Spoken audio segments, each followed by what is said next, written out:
Jesus, meus queridos alunos, conforme combinado, hoje eu vou dar esta aula aqui pelo vídeo e eu espero que em nome de Jesus todos vocês possam assistir essa aula para que a gente não possa perder o conteúdo, né? Como nós não vamos ter aula esta semana no nosso presencial, então, nós estamos combinados, né? Que eu iria dar aula hoje pelo vídeo e vocês iriam assistir. Esta aula vai para o YouTube e você que me vê no YouTube, eu sou a missionária Elisete Gonçalves, sou professora em teologia, bacharel e mestrado em teologia, também pedagoga, e eu tenho o Instituto de Teologia Nova Visão. E nós estamos ali na Igreja Batista.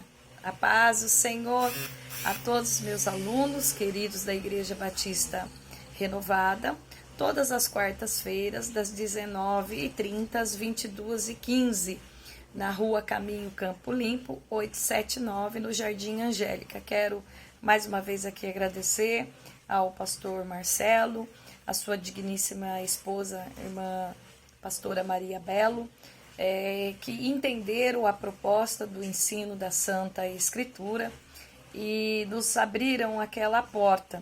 Eu fico feliz, estou como o apóstolo Paulo, né? Paulo, ele orava para que o Senhor abrisse as portas do Evangelho. Mesmo quando ele estava em prisões, ele fazia esta oração para que suas cartas chegassem.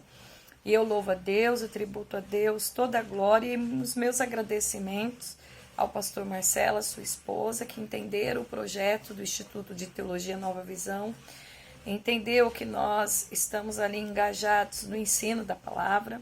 E eu quero também agradecer a todos os alunos, né? Se nós existimos é porque vocês confiaram no nosso trabalho, confiam no meu ministério e eu louvo ao Senhor. O nosso curso, você que vai assistir aí pelo YouTube, tem uma grade com 22 disciplinas, em uma grade extensa, com um material maravilhoso. O pessoal de Carapicuíba está estudando aqui sobre o Pentateuco, é a primeira disciplina da grade. E lá em Barueri também nós temos um outro núcleo, na rua 25 de janeiro, número 5, no Jardim Belval, na Igreja de Comunhão e Adoração. E eu também, as mesmas palavras que eu acabei de falar para o pastor Marcelo, eu também trago essas palavras ao pastor Cristiano, a sua esposa, a pastora Márcia, que também entenderam a proposta. E o nosso curso, ele não é um curso básico, nem um curso médio, ele está acima. Eu costumo dizer, né, que a gente está ali com o conteúdo de um bacharel mesmo, mas a nossa grade não é de um bacharelado, porque nós não colocamos 48 disciplinas ali e porque também nós aceitamos no nosso curso os alunos que não têm o segundo grau. Então, mas o certificado sai com um curso avançado em teologia, pode ter certeza que está bem acima do básico e do médio. Muita gente fala, missionária, por que você não dá o curso básico e médio? Porque, ao meu ver, pedagógico e teológico, não vejo a necessidade da gente fazer básico, médio e depois um bacharel. A gente pode fazer um único curso com uma grade avançada, com conteúdo avançado. E quem quiser dar prosseguimento, se o MEC não mudar, se a Constituição não alterar a lei, uma grade com 1.200 horas, muitas faculdades aceitam ainda, acho que algumas ainda estão fazendo, né, a convalidação. E você pode já pegar o certificado de bacharel. E quem não tem o segundo grau completo, já fez um curso completo de teologia, não precisa estar repetindo este curso, ok? Enfim, gente, mas acima de tudo, acima de certificado, acima dessas questões administrativas, eu tenho certeza que todos nós, né, o que temos no coração realmente é crescermos em graça, conhecermos as Escrituras, e eu quero tributar a Deus a glória mais uma vez pela sua vida, pela confiança e também por este desejo do seu coração em aprender a Santa Palavra. Vamos lá, gente? Pessoal, falando aqui para a turma de Carapicuíba, né, que nós estamos estudando o Pentateuco. Para vocês aí, na semana passada, nós estivemos estudando sobre o livro do Êxodo. Então, a gente falou da origem do nome, da data, né, e o período do livro. Nós falamos do tema, falamos do propósito da mensagem e falamos, então, chegamos até a parte de Moisés. Eu vou pontuar novamente, acho importante a gente fazer esta pontuação novamente. E aí, lembrando que eu preparei 3 slides para a gente estar falando com vocês sobre a saída deles do Egito até a terra de Canaã, falar da peregrinação deles. Num outro slide eu vou estar falando do tabernáculo e também vou estar falando das pragas. Eu não vou fazer isto hoje. O que eu vou fazer? Eu vou aqui pontuar o que a gente já, algumas coisas para a gente recapitular da semana passada e vou prosseguir. Quem sabe a gente chega em Levítico, porque daí a gente já introduz Levítico e depois, na outra semana que a gente vai estar, que nós vamos estar em sala de aula, aí eu passo os slides para vocês, ok? Então vamos pontuar, vamos recapitular aqui o nosso ensino aqui do livro de Pentateuco, ok? O livro do Êxodo não preciso mais, né, escrever, e hoje não vai dar para escrever porque eu não tenho lousa aqui, mas em resumo significa saída ou partida, ok? A data do livro, né, conforme eu falei na semana passada, a gente fica aí com mais ou menos aí datar o livro após o acontecimento do Êxodo mesmo, que seria em 1450 e 1440.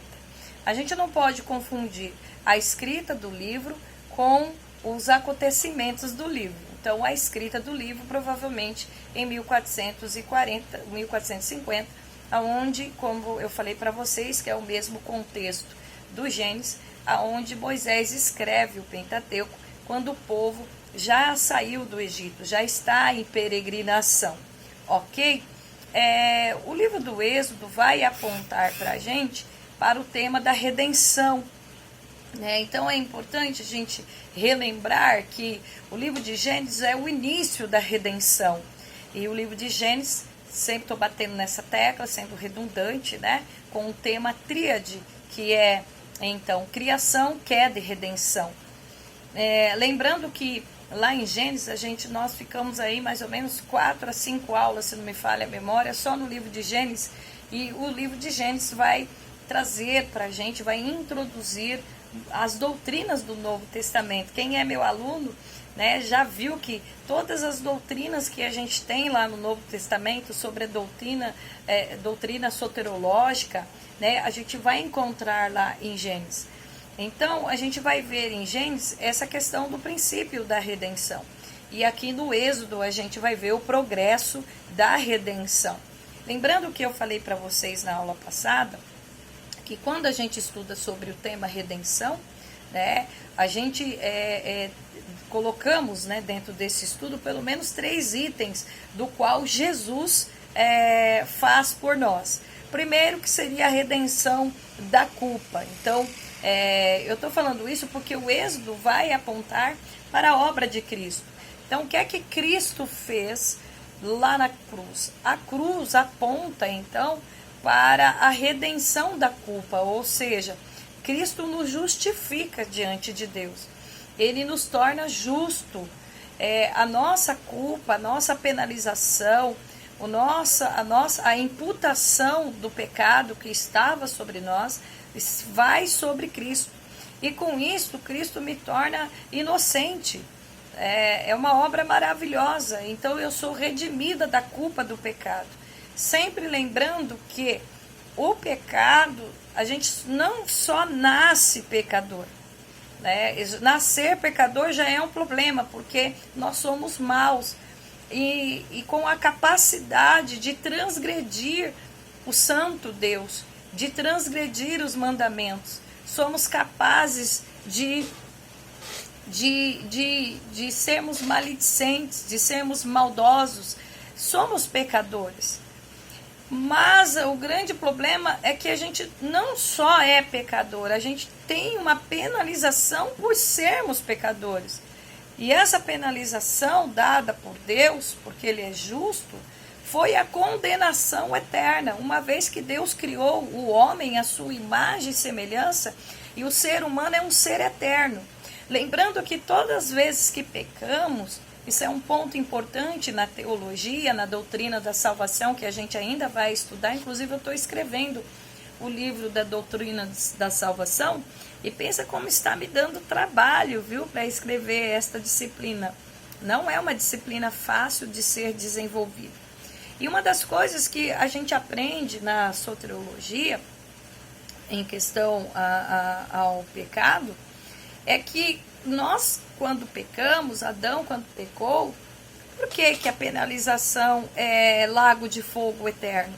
Porque o ser humano é eterno e ele peca contra um Deus eterno. O Deus que servimos, ele é o Todo-Poderoso, ele não foi criado por ninguém, ele não tem fim, ele é eterno, ele é o... Lembra do tetragrama, gente? Sempre lembra do Yah, Re, Vav, Re, ok? O eterno.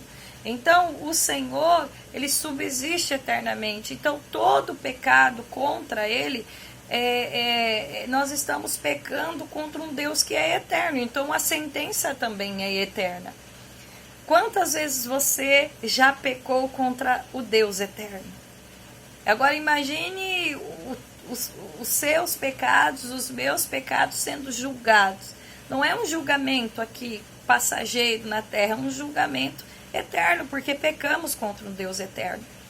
Então, quando falamos de redenção, e que Gênesis aponta o princípio da redenção, a partir do capítulo 3, versículo 15, a gente já falou sobre tudo isso, do proto-evangelho, e depois a gente vê a confirmação em Gênesis capítulo 12, versículo 3, onde o Senhor chama Abraão. Depois a gente vê de novo a confirmação em Gênesis 15, depois em Gênesis 17, onde ali Deus vai fazer a aliança, vai propor o pacto, né, a Abraão. Lembrando que o homem não tem participação na salvação, a salvação é obra eterna de Deus.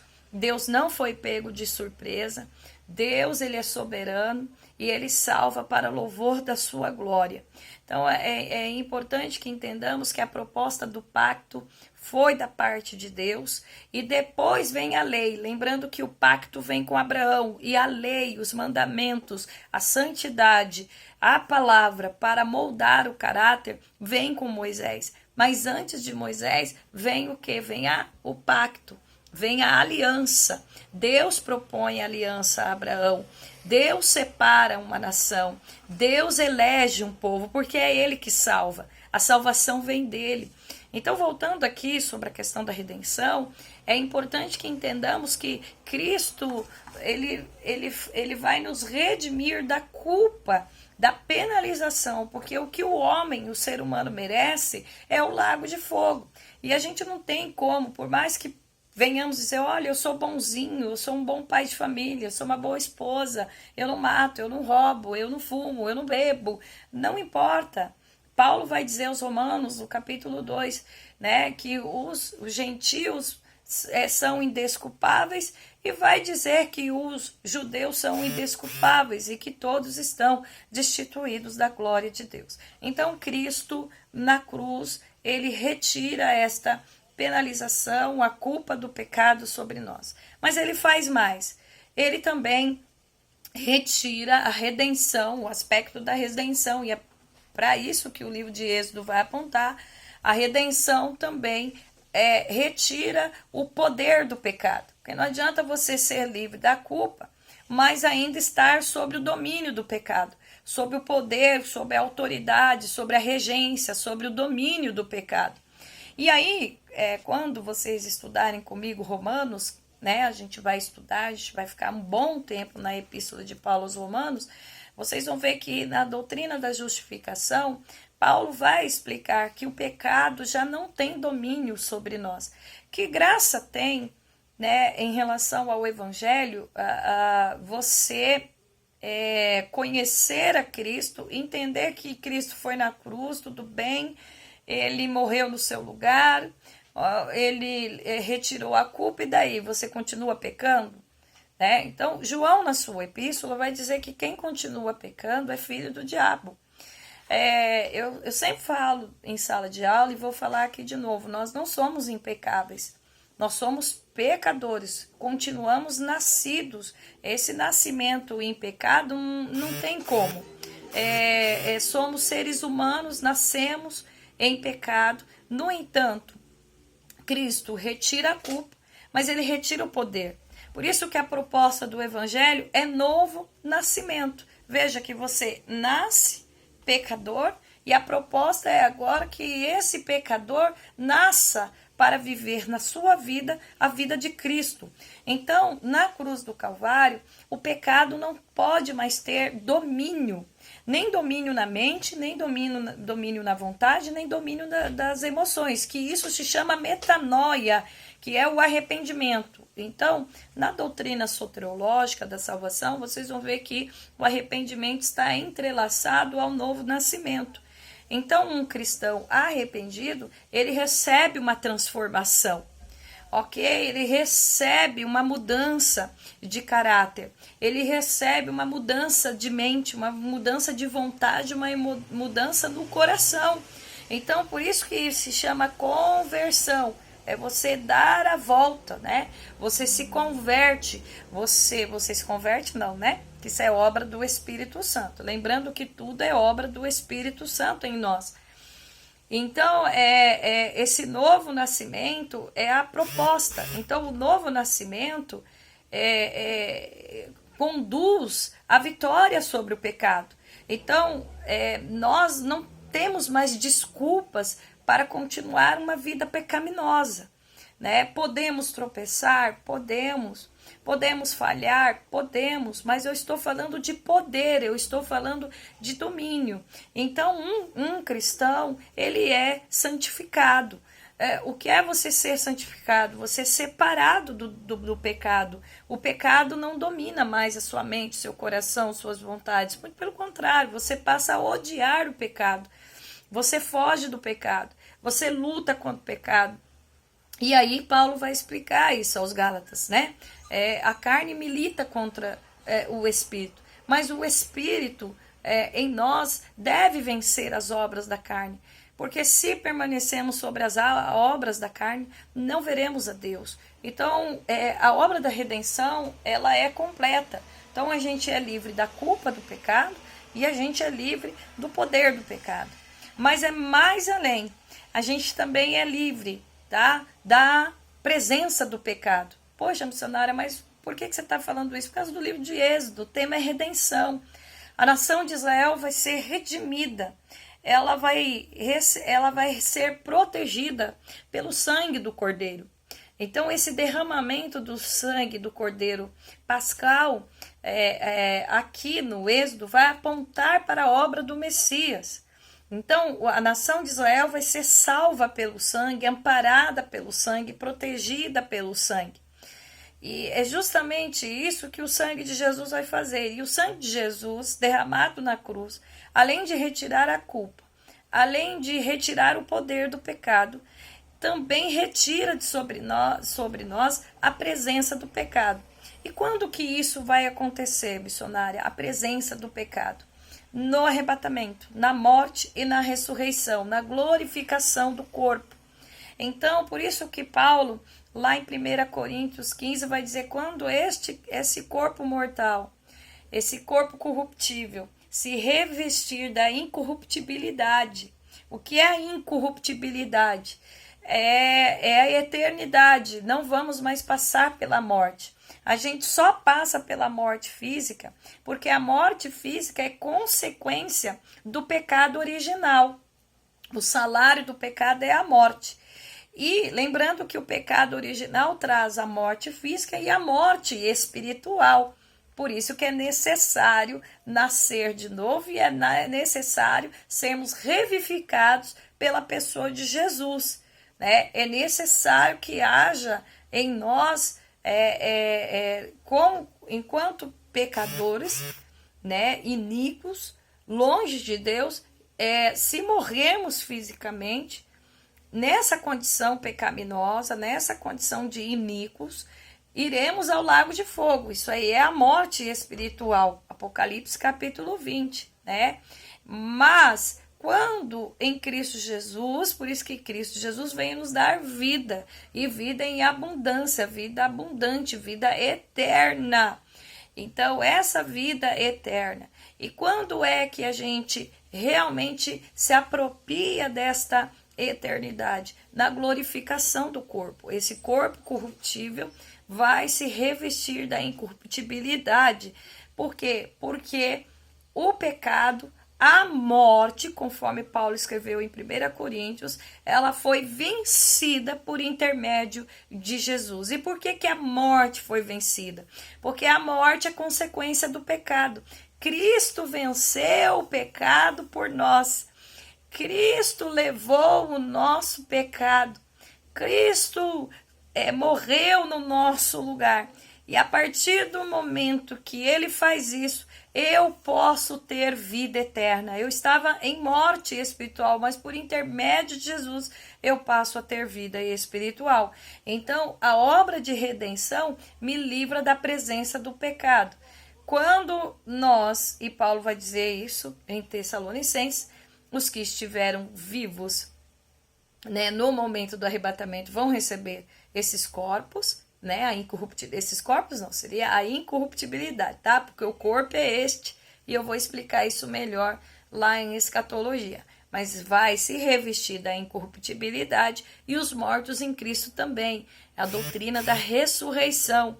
Então, preste atenção, vamos, né, fazer igual a gente faz com criança para gravar. Então, quando falamos de redenção, a redenção de Cristo nos livra da culpa, do pecado, nos livra do poder do pecado e nos livra da presença do pecado.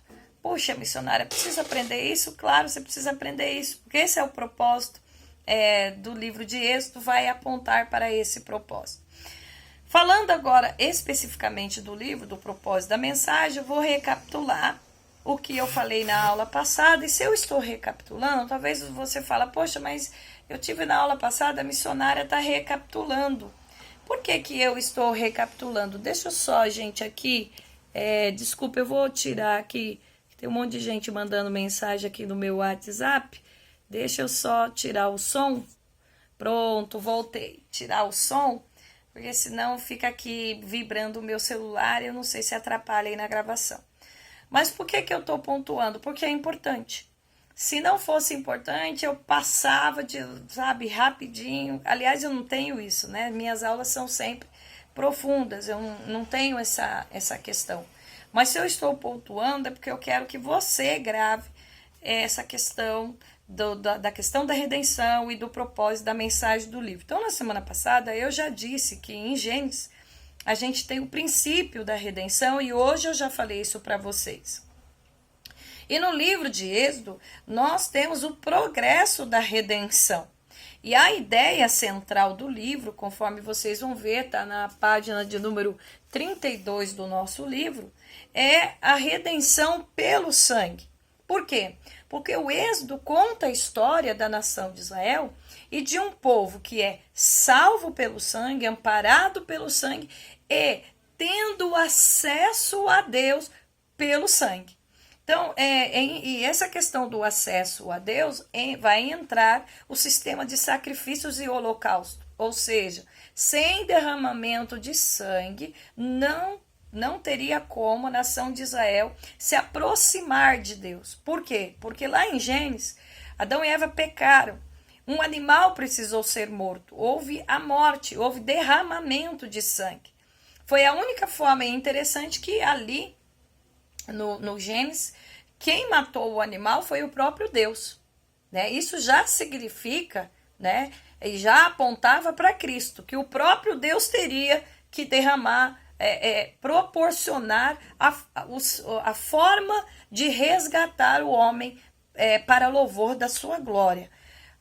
O homem não consegue salvar-se. Então foi Deus ali que matou o animal, cobriu Adão e Eva, que é a palavra Kippur, né? Por isso que a gente vai ter aqui em Êxodo, indo para Levítico, o dia da expiação, porque Kippur é expiar. Kippur no hebraico é cobrir. Kippur, K-I-P-P-U-R. Então, Kippur é cobrir os pecados.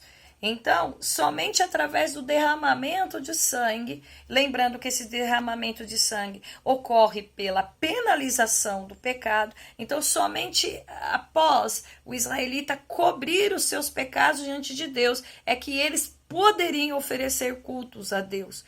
Então, o livro de Êxodo vai mostrar isso, Então, salvo pelo sangue, amparado pelo sangue, e tendo acesso a Deus por intermédio do sangue. Da mesma forma que no Novo Testamento, nós só temos acesso a Deus por intermédio do sangue do Cordeiro, do sangue de Jesus.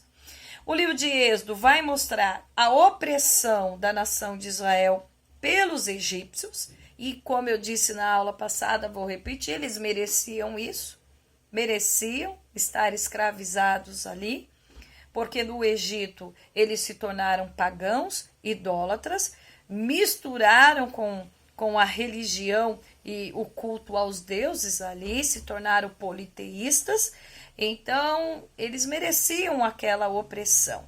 Mas é importante que o livro de Êxodo narra para a gente, importante notar que narra para a gente essa questão deles estarem oprimidos, porque justamente aponta para a necessidade de libertação. Uma vez que eles estavam oprimidos no Egito, eles precisavam de libertação.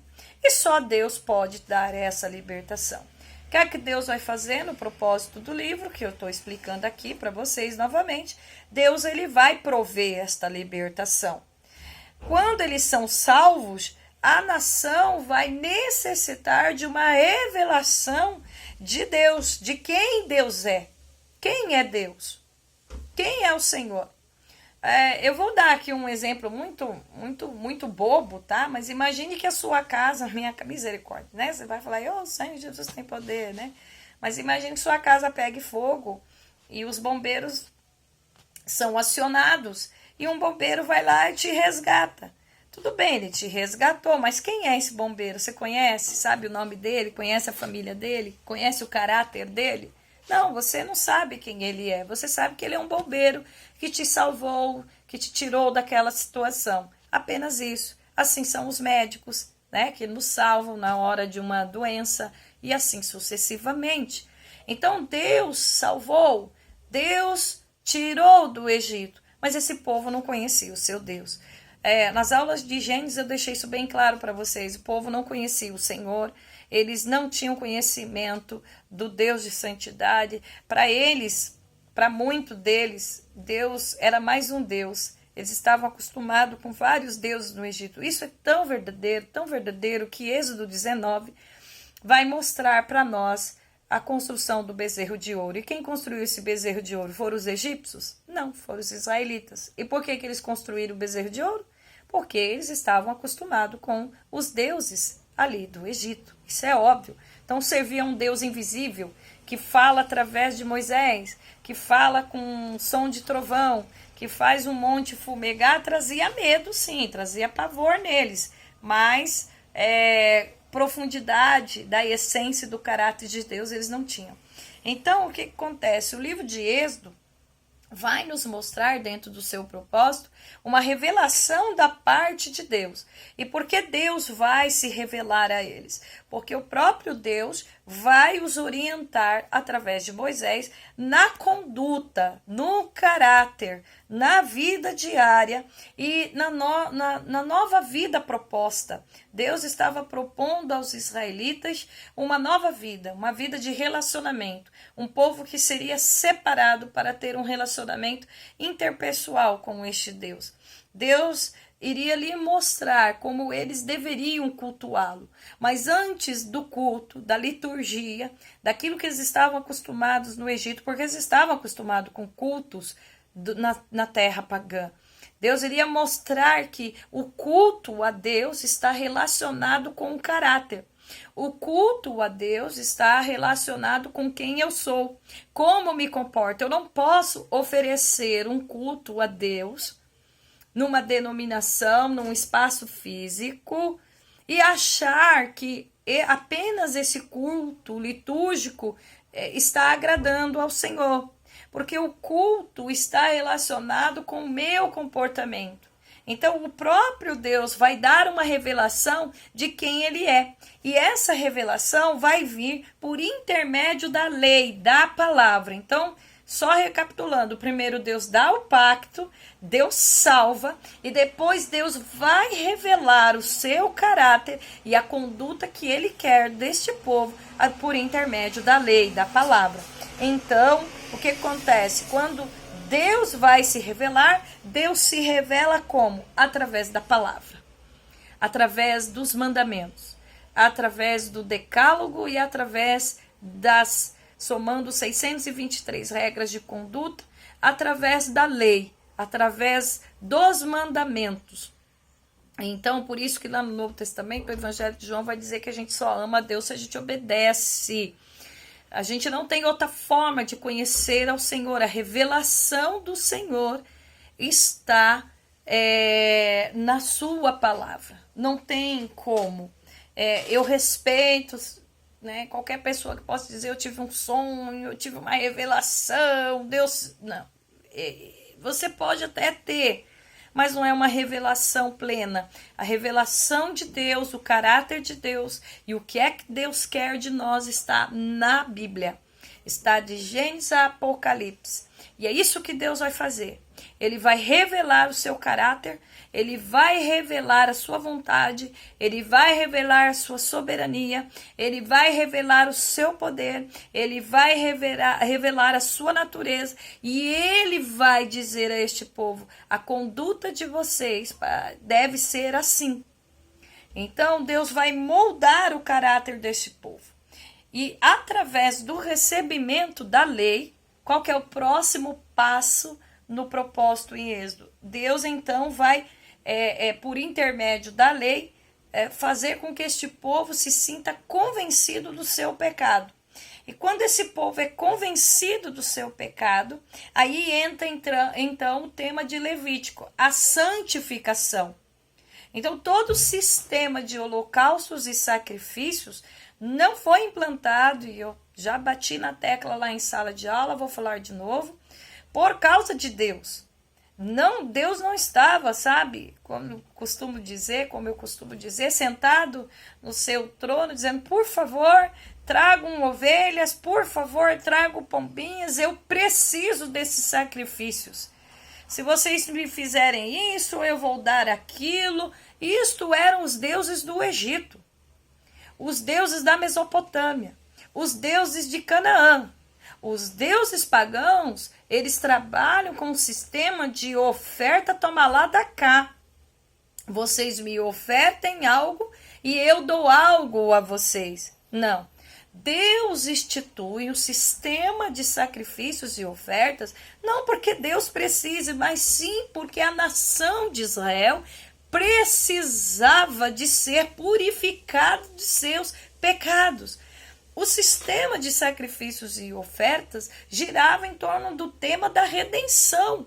Ou seja, eu preciso ofertar. Ofertar é corban, C-O-R-B-A, tiozinho em cima. Oferta, corban, oferta ao Senhor. Oferta, e quando a gente fala ao Senhor, não é que Deus está mendigando isso, mas assim, a oferta significa corban, é aproximar-se. Ou seja, eu preciso. O povo de Israel precisava, você precisa. Então, quando este povo entendeu pela palavra a mediocridade do ser humano, o pecado, o quão Deus é santo, poderoso, glorioso, e nós, pecadores, indignos da presença dele, Deus então proporciona um sistema do qual a nação de Israel poderia se aproximar de Deus. Então o sistema de sacrifício não era para Deus, era para o homem se aproximar dele. E ali então animais eram sacrificados, alimentos eram levados, dízimos mais à frente iam ser separados para a manutenção da adoração. Por quê? Porque nós, e aí trazendo para nós precisamos sentir a necessidade de santificação, de purificação. Enquanto você não sentir a necessidade de ser purificado, você não vai entender o que é relacionamento com Deus. Então, aquele povo, eu imagino, e tomara que essa minha imaginação seja verdadeira, ou fosse verdadeira para aquela época, um israelita chegando para Moisés, para Arão, dizendo, por favor, receba este rolinha, esta pombinha, este cordeiro, vai logo, vai lá no altar, asperge o sangue, derrama esse sangue, porque eu preciso estar na presença dele, eu preciso de purificação, eu preciso que esse pecado, que essa mentira, que essa falsidade, que essa fofoca, que a minha conduta, eu preciso parar de ser um falso, eu preciso parar de agir errado com o meu próximo, de ser injusto, e eu sei que eu fiz tudo isso, e eu sei que eu sou indigno da presença dele, mas recebe, por favor, Arão, sacrifica, asperge o sangue, faz o culto, mas eu quero ser purificado desse pecado. Então é isso que Deus queria provocar. Esse povo precisaria sentir a necessidade de purificação. E aí, então, Deus vai prover os sacrifícios. E quando eles têm essa revelação, né, toda que eu estou falando, todo esse propósito aí sim eles têm necessidade de culto. Foi aquilo que eu pontuei lá em sala de aula. O culto somos nós que temos que sentir a necessidade de dar o culto, latreia do grego, prestar obediência, reverenciar. A palavra adoração proskenou, né? P-R-O-S-Q-E-N-U-O, proskenou.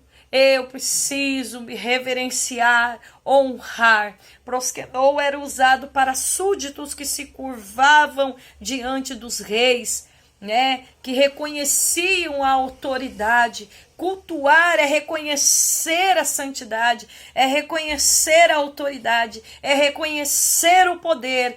Cultuar é você entender, eu sou pecador, mas mesmo assim, ele tem me dado condições de sacrificar, de aspergir o sangue, de me arrepender, de ser expiados dos meus pecados. Então eu vou oferecer a ele a glória, o louvor, a adoração. Eu vou oferecer a ele culto, eu vou honrá-lo, eu vou reverenciá-lo, eu vou adorar, eu vou prostrar-me.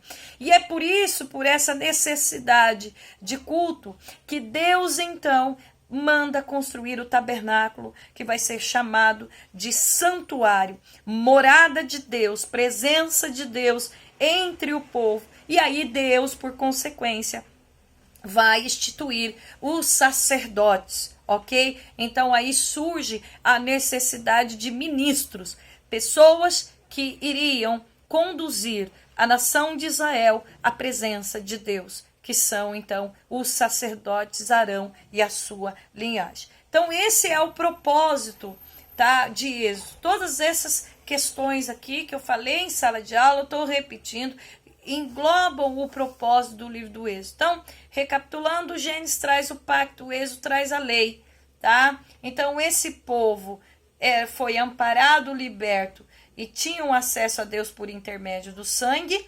O livro do Êxodo para no tema da redenção, e é por isso que Êxodo vai apontar todos esses pontos que eu acabei de falar, tá? Que esse povo, ao sair do Egito, eles são livres, mas eles precisavam ter a revelação de Deus, e quando eles têm essa revelação de Deus, eles então necessitam, através da revelação, Deus se revela para que eles então possam mudarem suas condutas, e serão mudados em condutas através da lei. E quando a lei é exposta, eles entendem o tamanho do pecado eles entendem a necessidade da purificação, eles entendem então que precisam ser santos na maneira de viver, e é por isso então que Deus dá, né, ali os sacrifícios, proporciona a questão das ofertas, eles vão poder então cultuar, Deus dá o tabernáculo e por consequência dá os sacerdotes, para que haja então ministros entre o povo em relação àqueles que vão intermediar o relacionamento de Deus para com o povo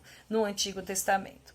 No livro de vocês, na página de número 32 ainda, eu estou dizendo que o livro de Gênesis relata, né, 2 acontecimentos importantes na história de Israel, que é o livramento do Egito e a entrega do pacto da lei, né? O livramento do Egito, a entrega do pacto da lei. E a letra B é que tudo isso, a saída do Egito, vai proporcionar, então, o nascimento de uma grande nação que vai se cumprir, Gênesis capítulo 12, versículo 3, e esse surgimento dessa nação, lembrando que Deus separa. Lembra da aula que eu falei? Que o pacto era com Abraão e seus descendentes, né? Só para dar uma pincelada, você que esteve nessa aula, você sabe o que eu estou falando. O pacto é de Deus com você, né? Se é o maridão aí que está me ouvindo, com sua esposa e os seus filhos, ok? A aliança envolve a nação, envolveria a nação.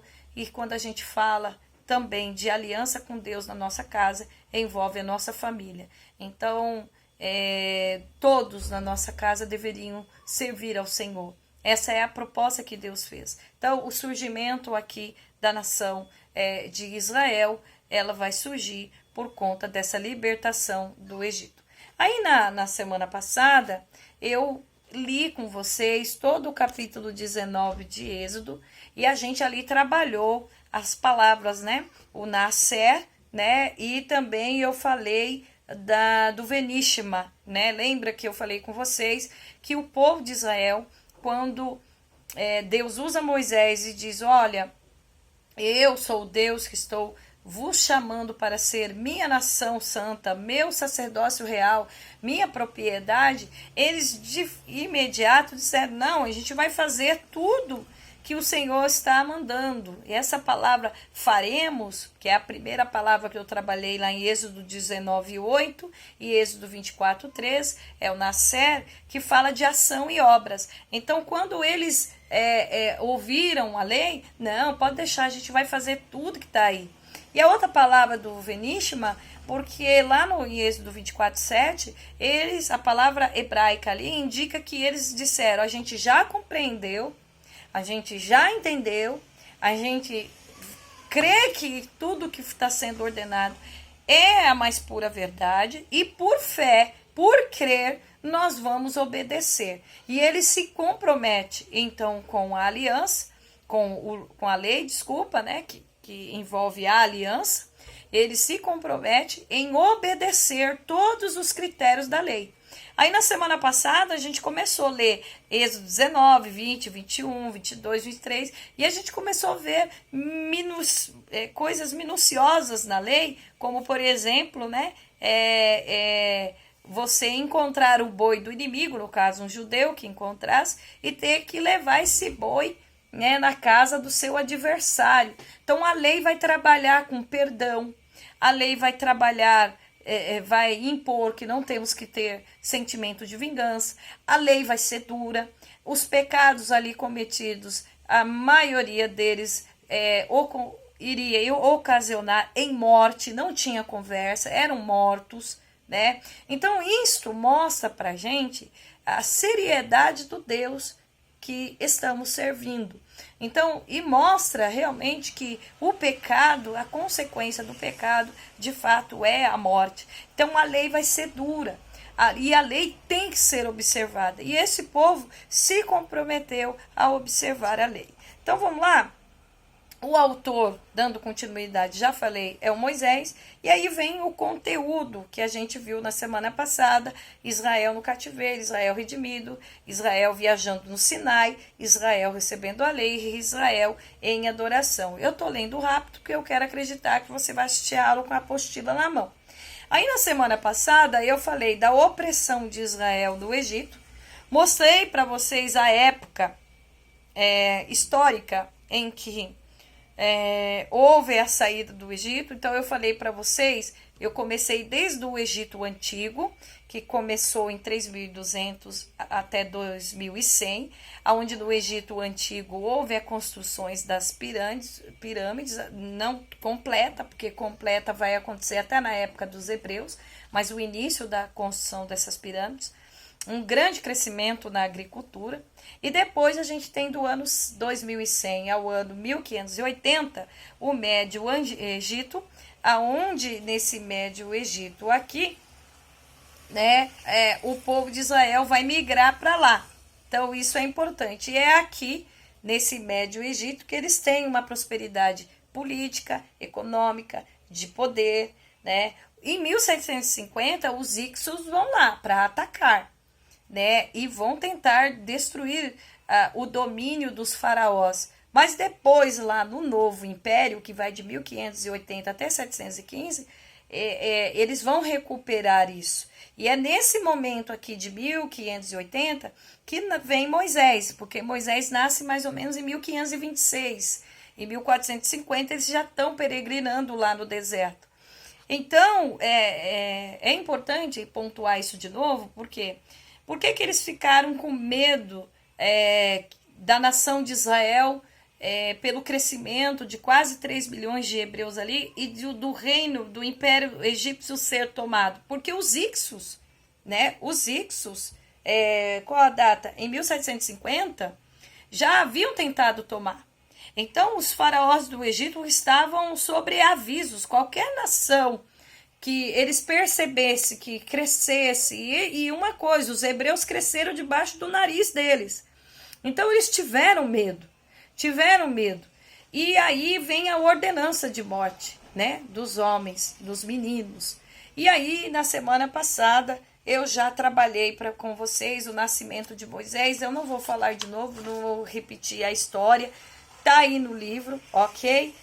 Veio a adoção de Moisés, o zelo precipitado de Moisés, que é o item 3.7.4. O item 3.7.5, que é a fuga de Moisés para Midian e o casamento ali com Zípora. Lembrando, né, que o Moody falou isso, né, que Moisés ficou 40 anos pensando que era alguém do Egito, 40 anos depois sabendo que ele não era ninguém no deserto, e depois 40 anos com a nação de Israel descobrindo que Deus pode fazer com um ninguém. Mas enfim, isso foi uma expressão de Moody, e tudo isso eu já trabalhei, a gente já leu Atos capítulo 7, nós já pontuamos que os israelitas não reconheceram Moisés, e Moisés foge não só porque não houve esse reconhecimento, mas sim também porque a cúpula governamental do Egito já estava de olho nele, inveja sim da cúpula governamental, ele havia se destacado como general, né? E afinal de contas ele era um hebreu e todo mundo sabia no meio da cúpula governamental. E acima de tudo isso, soberania de Deus, né? Trabalhando nos acontecimentos do dia a dia para que seus propósitos eternos venham a ocorrer. E aí o item 3.8, que é Israel redimido, vem a chamada e a comissão de Moisés, que para vocês está na página de número 35, me acompanha aí, gente, número 36, porque eu sempre falo que eu tô com a minha apostilinha antiga, na minha apostila tá a página 33, para vocês está 36. E aí, nessa comissão de Moisés, eu parei a aula passada, né, foi exatamente aqui que eu parei a aula passada. E aí Deus vai aparecer para Moisés no Monte Horebe. Deus vai reafirmar a aliança com Abraão, né? Vai recapitular, né? Afirmar a aliança com Abraão. Vai reafirmar a sua aliança com Moisés, mas vai repetir, né? Eu sou o Deus de Abraão, de Isaac, então é a mesma aliança. E ele vai comissionar Moisés para ser o grande libertador. Nós vamos ler. Abram comigo. Eu esqueci de pegar uma água, gente. E agora não tem nenhum aluno aqui em casa para pegar água para mim. Então vamos lá para Êxodo. Vamos me acompanhar aí na nossa aula. É aula, viu, gente? Não é pra vocês dormirem me assistindo, não. Vocês se comprometeram a assistir a aula, agora vocês vão assistir a aula, tá bom? Vamos ler em Êxodo.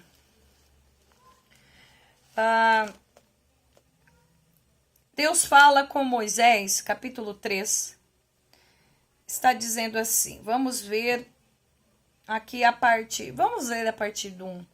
Apacentava Moisés o rebanho de Jetro, seu sogro, sacerdote de Midian, e, levando o rebanho para o lado ocidental do deserto, chegou ao monte de Deus, a Horebe. Apareceu-lhe o anjo do Senhor numa chama de fogo, no meio de uma sarça. Moisés olhou, e eis que a sarça ardia no fogo, e a sarça não se consumia. Então disse consigo mesmo, irei para lá e verei essa grande maravilha, porque a sarça não se queima. Vendo o Senhor que ele se voltava para ver, Deus, do meio da sarça, o chamou e disse, Moisés, Moisés, e ele respondeu, eis-me aqui. Deus continuou, não te chegues para cá, tires as sandálias dos pés, porque o lugar em que estás é terra santa. Disse mais, eu sou o Deus de teu pai, o Deus de Abraão, o Deus de Isaque e o Deus de Jacó. Moisés escondeu o rosto, porque temeu olhar para Deus.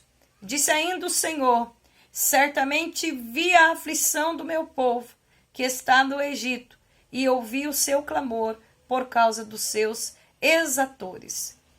Conheço-lhe o sofrimento, por isso desci, a fim de livrá-lo da mão dos egípcios, e para fazê-lo subir daquela terra, a uma terra boa e ampla, terra que mana leite e mel, o lugar do cananeu, do eteu, do amorreu, do ferezeu, do eveu e do jebuseu. Pois o clamor dos filhos de Israel chegou até a mim. E também vejo a opressão com que os egípcios os estão oprimindo. Vem agora e eu te enviarei a Faraó, para que tires o meu povo, os filhos de Israel, do Egito. Então disse Moisés a Deus, quem sou eu para ir a Faraó e tirar do Egito os filhos de Israel? Deus lhe respondeu, eu serei contigo, e esse será o sinal que te enviei. Depois de haveres tirado o povo do Egito, servireis a Deus neste monte. Então, assim, é interessante notarmos alguns aspectos aqui, tá? Primeiro, Deus aparece para Moisés no monte Horebe. É interessante isso, porque se você analisar a vida de Moisés e os textos bíblicos, você não vai ver Moisés em oração, pelo menos não há nenhuma descrição aqui do capítulo 2 para o capítulo 3, quando ele fica ali com Jetro, ele vai ter filhos, olha, versículo 21 do capítulo 22, consentiu em morar, a Zípora vai ser esposa dele, ele vai ter filho, e aí o versículo 23 vai dizer que morreu o rei do Egito, aquele antigo faraó, e o filho de Faraó vai suceder, certo? Aí tá aqui, ó, gemiam sobre a escravidão e por causa dela clamaram, seu clamor subiu a Deus.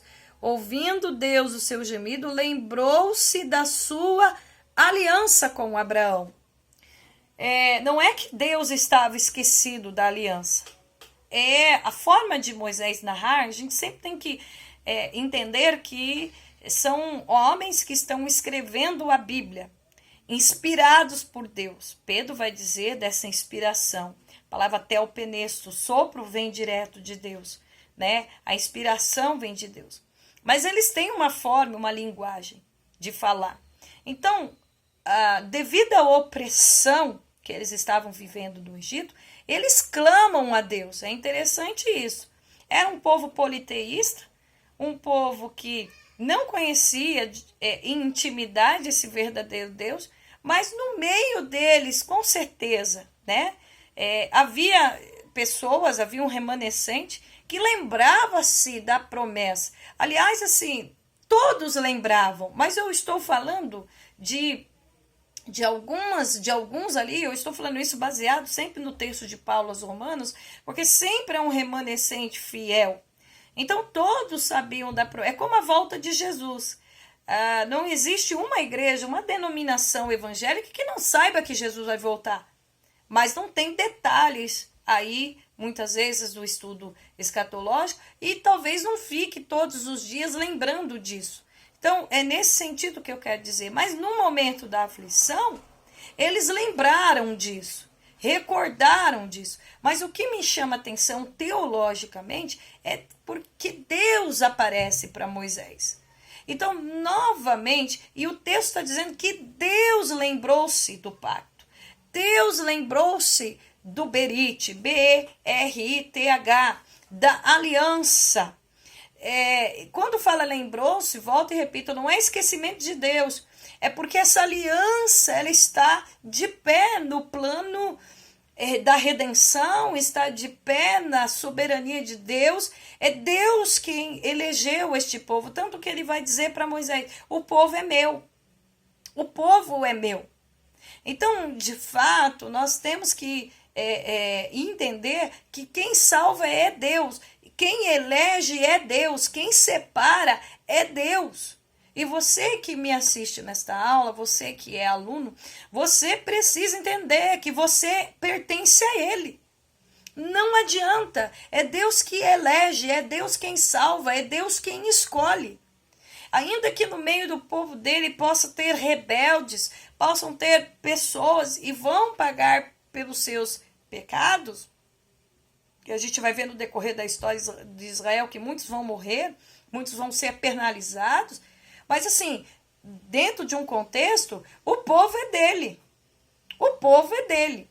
Eu não posso dizer, olha, você é povo de Deus, Deus vai não vai punir você por conta das suas transgressões. Claro que vai. A gente vai ver na história de Israel que todas as vezes que eles pecaram, eles foram punidos por isso. Mas a promessa agora de uma fala contextualizada de povo, ela permanece. Deus tem um povo na face da terra. No Antigo Testamento, ele separa os israelitas e deles nós fomos enxertados, porque esta aliança, este pacto é para nós. Do que vale a gente estudar teologia e o Antigo Testamento se a gente não trazer uma aplicação para nós? Tá, Deus é o povo de Israel era o povo de Deus. Tudo bem, eles eram o povo de Deus, mas você é o povo de Deus. Você que me assiste. Esta aliança feita aqui com Abraão abrange você. Você é dele e pronto, acabou. E Deus vai sempre nos lembrar disso. Por isso que você não pode ter um comportamento displicente. Não adianta. A pessoa fica revoltada, a pessoa quer ir para o mundo. Eu estou desanimado porque Deus permite isso, a luta vem, a prova vem, problema seu, desanime quantas vezes você quiser. E se você ir para o mundo, desanimar, fazer tudo, isso é problema seu. Você tem que entender uma coisa, Deus permanece sendo Deus, absolutamente Deus. E o pacto é dele, a aliança é dele.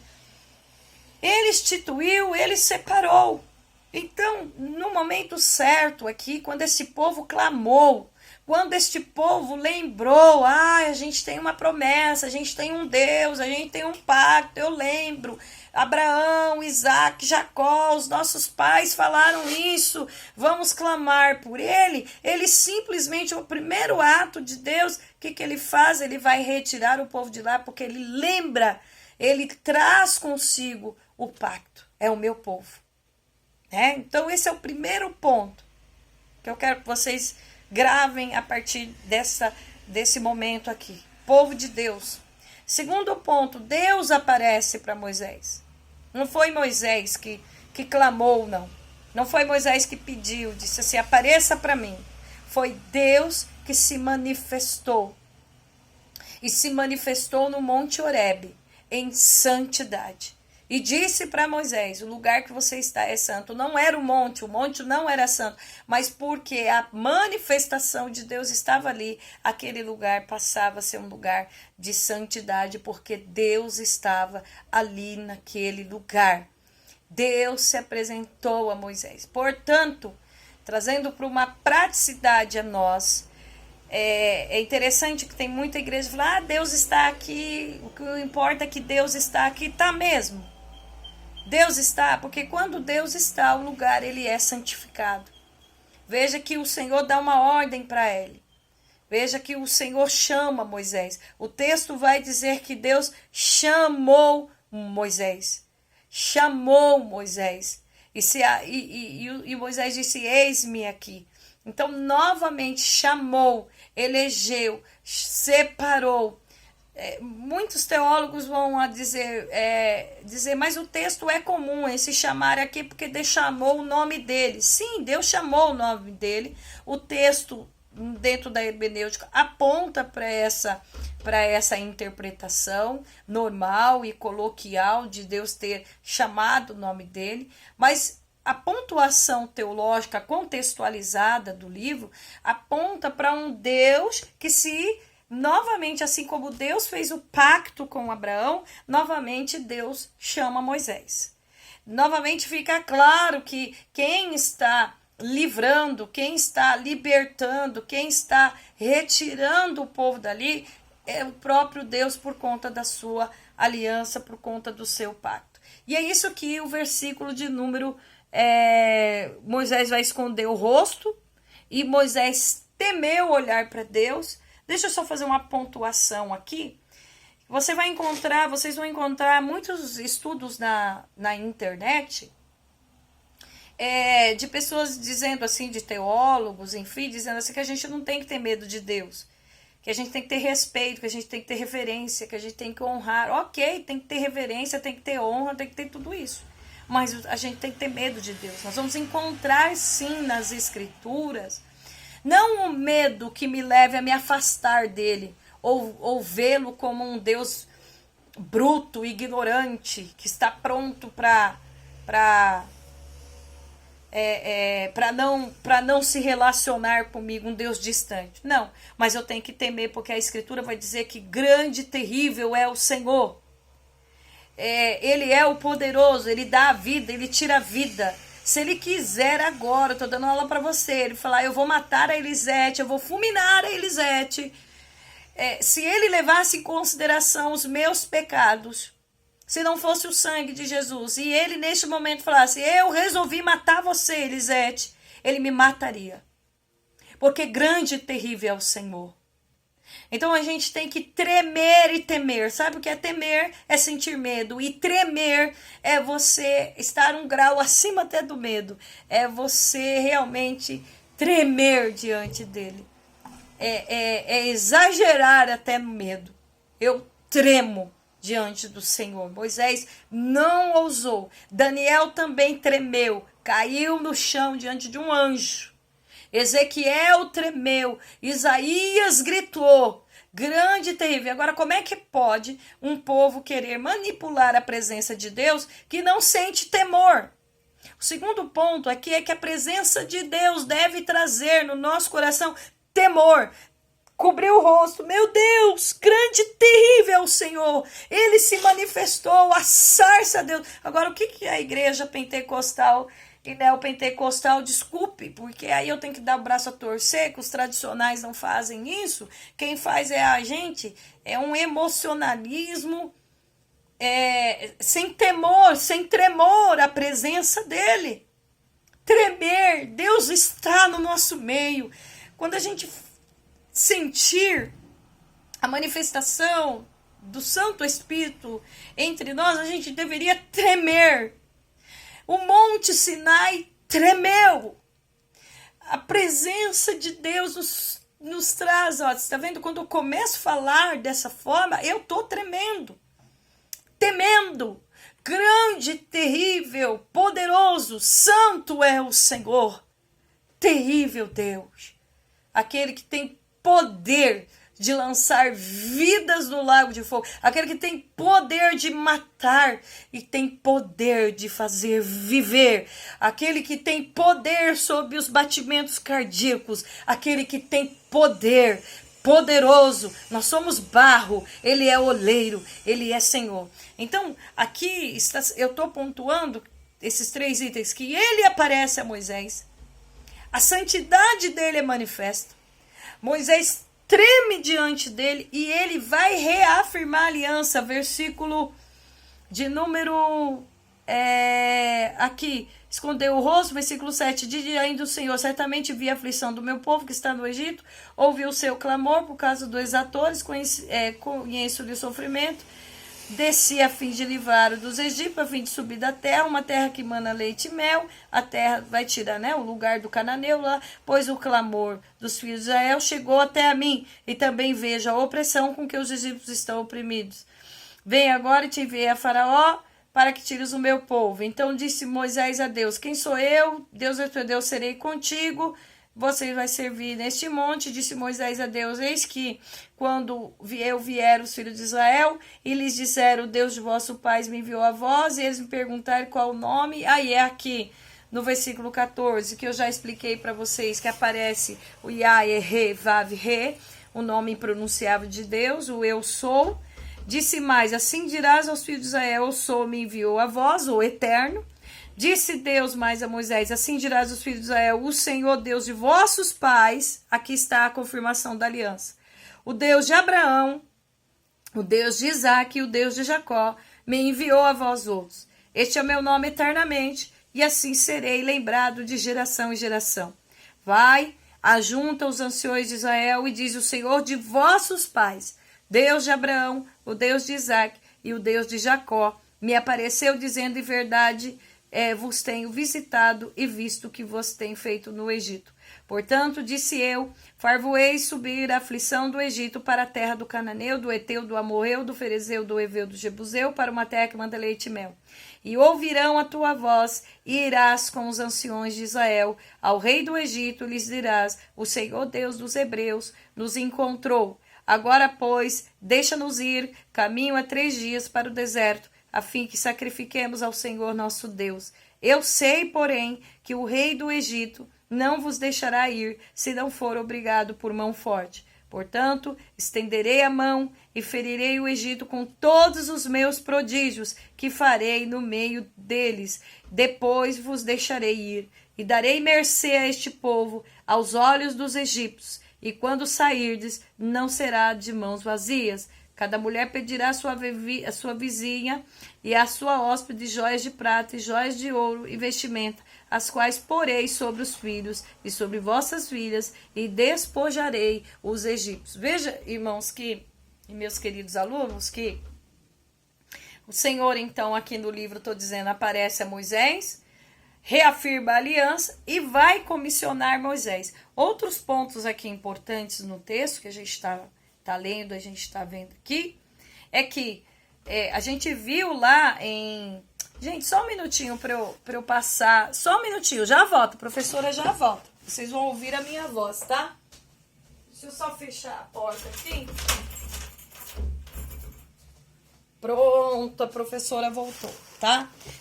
Veja que aqui, até perdi o que eu ia falar aqui, volta aqui no versículo, tá, que lá no livro de Gênesis, Deus disse para Abraão que iria colocar o povo da terra do Egito como instrumento de justiça para os povos que ali estavam, e novamente a gente vê no versículo 17, o Senhor vai ser, por 2 vezes nesse capítulo número 3, específico em dizer o nome dos povos que estão ali, Amorreu, Ferezeu, Eveu, e que eles vão entrar nessa terra. Então veja que tudo quanto Deus falou, Deus está cumprindo. Outra coisa, a expressão mana leite e mel, que é uma expressão de prosperidade, de uma terra próspera, né? Então, uma terra em que eles não iriam ter trabalho nela, mas sim ser abençoados por esta terra. Não que eles não iam cuidar, não iam trabalhar, não é isso. Mas era uma terra muito próspera. Outra coisa interessante é que você vai ver a soberania de Deus, né? O texto aqui, o versículo 20, vai dizer, portanto, estenderei a mão e ferirei o Egito com todos os meus prodígios, que farei ao meio dele. Depois vos deixará ir, e darei mercê a este povo. Então, Deus já estava dizendo para Moisés que o coração de Faraó seria endurecido, é um coração endurecido. A gente vai ter textos aonde Deus, e eu vou trabalhar isso no slide com vocês, que vai dizer, né, a perguntinha que eu faço ali, Deus endureceu o coração de Faraó, Ou Faraó tinha o coração endurecido, né? Então muita gente não consegue responder isso. Mas fica claro aqui que o Senhor está no controle, ok? Fica muito claro que o Senhor está no controle. Porque o Senhor está dizendo, ó, versículo 19, eu sei, porém, que o rei do Egito não vos deixará ir. Ele não vai deixar. Deus está em soberania. Não vou deixar. Ele não vai deixar. E eu vou mandar as pragas. Eu vou mandar sinais e prodígios no Egito. E é interessante aqui no versículo 22 que Deus manda despojar os egípcios. Manda as mulheres, né, pegarem joias, né, joias de prata, joias de ouro e retirar esses pertences do Egito, porque Deus está dizendo, vocês não vão sair do Egito de mãos vazias, né? Interessante esses pontos, por quê? Porque Deus cuida do seu povo, Deus cuida da parte econômica, Deus cuida da alimentação, Deus provê os meios de subsistência, Deus não deixaria esse povo de qualquer forma, né?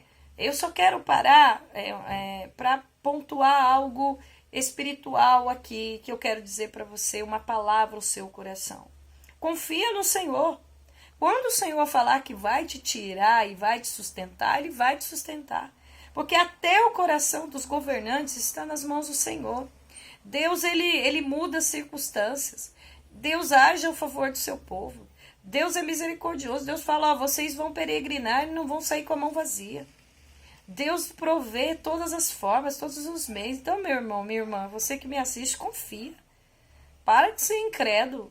Quando Deus diz que vai fazer, Ele faz. Olha aqui, Ele falando, olha, vocês não vão sair com a mão vazia. Deus se preocupou com tudo, né? Bom, vamos mais para frente aqui no livro de vocês. Página de número 36, no finalzinho. Eu estou dizendo que o Moisés não se sente preparado, vai se desculpar, vai dizer quem sou eu para ir até Faraó. Em nome de quem eu me apresentarei, os israelitas não vão acreditar em mim, eu não tenho facilidade. É aquilo que eu falei na aula até passada, que a gente chegou aqui nesse ponto, né? Chegamos a pincelar. Eu não sei quem me perguntou, né? Que ouviu que Moisés era gago. Em nenhum momento o texto está dizendo que Moisés era gago. Ele simplesmente traz uma expressão dizendo, eu sou pesado de palavras, né?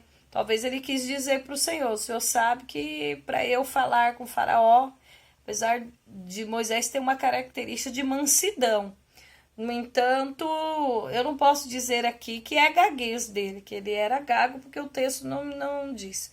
E Deus fala para ele, Moisés, eu estou no controle, né? E você vai fazer o que eu estou mandando você fazer. Aí o item 3.8.2 é o conflito com o Faraó. E aqui vem as pragas. As pragas, né? Tem aí na apostila de vocês, na página 37, né? O Nilo sendo transformado em sangue, as rãs, os piolhos, as moscas, a morte dos rebanhos, as feridas purulentas, o granizo, os gafanhotos, as trevas, a morte dos primogênitos, que é a última praga. Então, no slide eu vou mostrar direitinho para vocês, tá?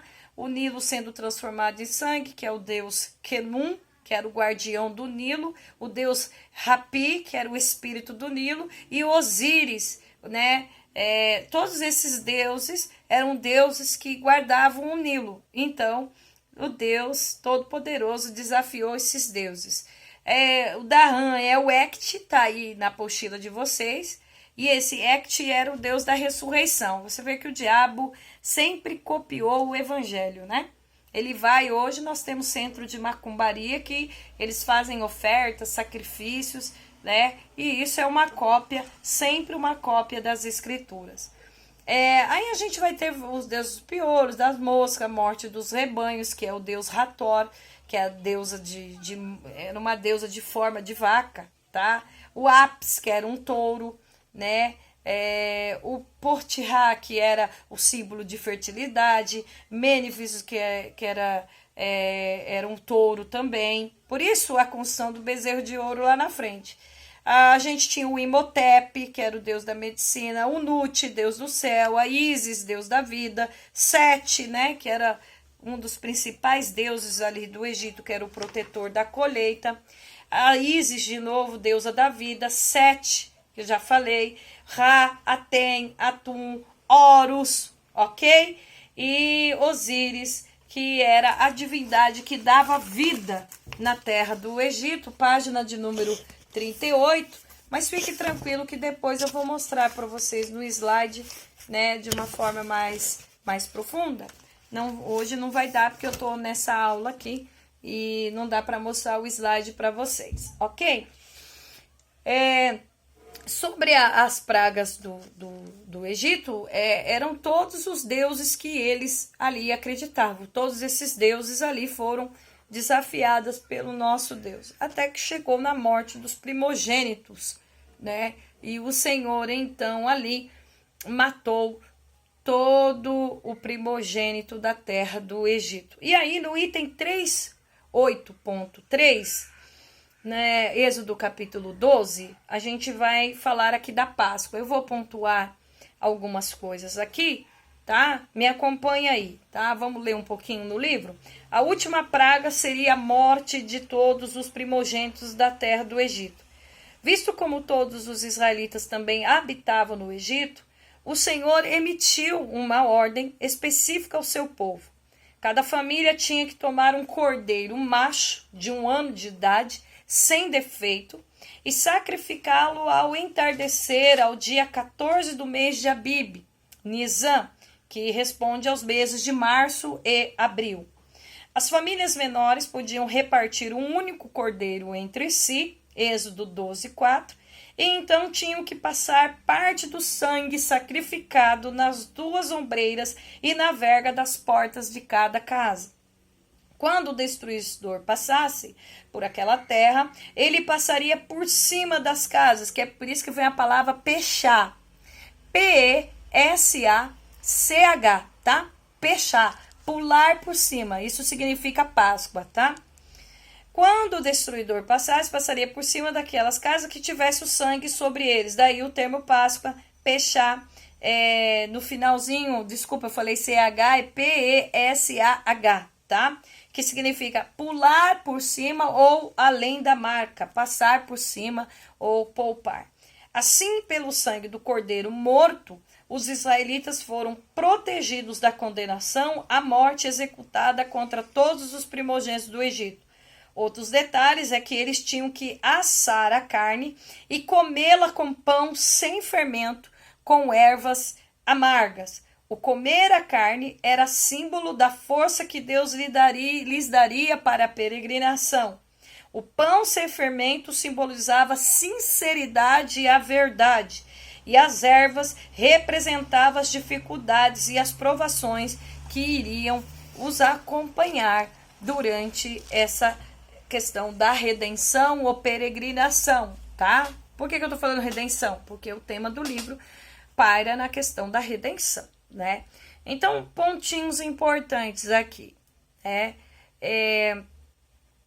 Esse cordeiro é um tipo de Cristo e Cristo é um antitipo desse cordeiro. Há uma disciplina chamada tipologia, eu não coloquei na grade, mas eu vou falar dela no decorrer de outras disciplinas, como agora eu estou falando. O que é um tipo? Tá? O tipo é algo real que aponta para uma realidade maior. Então, por exemplo, o cordeiro era real, não era algo imaginário, não era um símbolo. É diferente, por exemplo, símbolos do Espírito Santo. Então, a água existe, mas é um símbolo, né? Então, aqui a água, ela existe, mas a atuação da água não vai trazer para a gente uma realidade. Você não vai comparar, você vai falar a palavra água, você nunca vai pensar no Espírito Santo. Então, na Bíblia, a água, ela traz um símbolo da purificação que o Espírito Santo faz.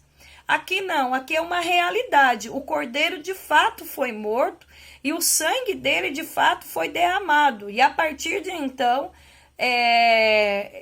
foi instituído um sistema de sacrifícios e holocaustos na nação de Israel, em que de fato acontecia o derramamento de sangue de animais. Então era algo literal.